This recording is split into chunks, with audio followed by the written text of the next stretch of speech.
Hello and welcome to another Dragonstorm Studios video. And today we're going to draw a scene in one-point perspective, and we're going to use all of those skills that we've gone over in the past 3 videos. So I'm going to start with the back wall of my scene. It's going to be maybe not quite that wide. It's going to be a scene from a science fiction hallway, as if you've got a hall with aliens and other really intricate, futuristic looking environments, conduits, pipes, all sorts of great environments in there. And we start our drawing with our vanishing point, and from the corners of our back wall, we have them extend outward to create the ceiling, in this case right here, the walls on either side, and the floor. And I've already put a bit of thought into what's going to be in the scene. I'm actually going to have an alien from the Alien franchise skulking around by the time we're finished to give it a bit of a purpose, not just a blank hallway.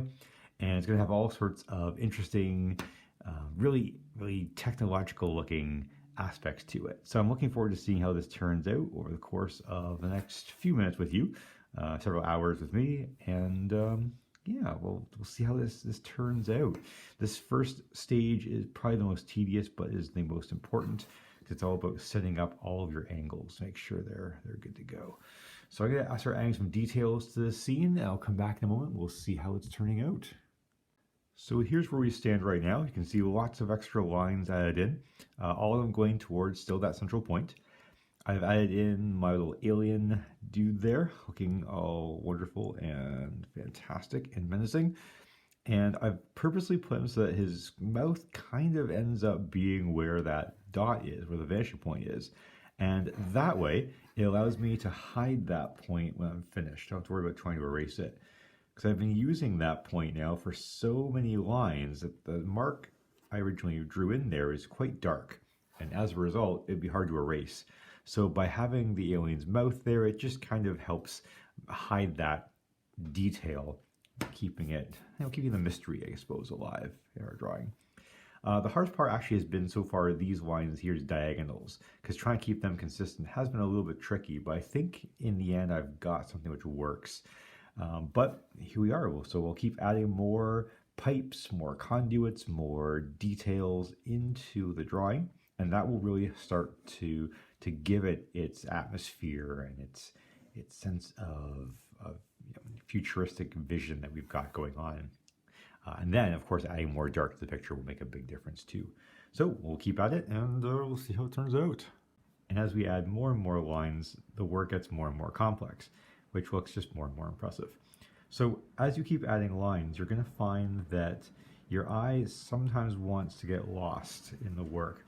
And I'm a big proponent of taking breaks every now and then just to make sure that everything lines up and taking a second look at it, as it were, every now and then. You'll also notice here on the right, I've done kind of like a side version of what we did with the tiled floor in the first perspective video. I'm going to actually have a bunch of conduits coming down, which are slowly, progressively going to get larger as we move toward us. So that technique with the floor tiles can be used for all sorts of other different things. So coming along really nicely so far. So you can already see quite a big difference once the shading gets into the work, using the side of the pencil to get maximum coverage of graphite onto our work here. And the more dark you add, the more impressive it ends up looking. So you can see already from left to right the difference that's making. And the alien's been worked on a bit as well. So keeping up with that, just kind of trying to make sure I'm filling the spaces in. Obviously the geometry of getting the lines in the right spot is important, but it's also important to add all of those different skills we've been going over in these videos, the shading, the shadows, the textures, etc. And that makes a really big difference. It really adds the atmosphere to the piece. So I'm going to keep working on that. We'll see how it turns out. All right, so there you have it. You've got this wonderful scene with this incredible technological looking hallway, lots of shading, lots of shadows, but it all began just with a rectangle, a dot in the middle, and some lines heading outward. And once you know the technique, the actual drawing isn't that difficult. It's time consuming, certainly, but it's not difficult at all.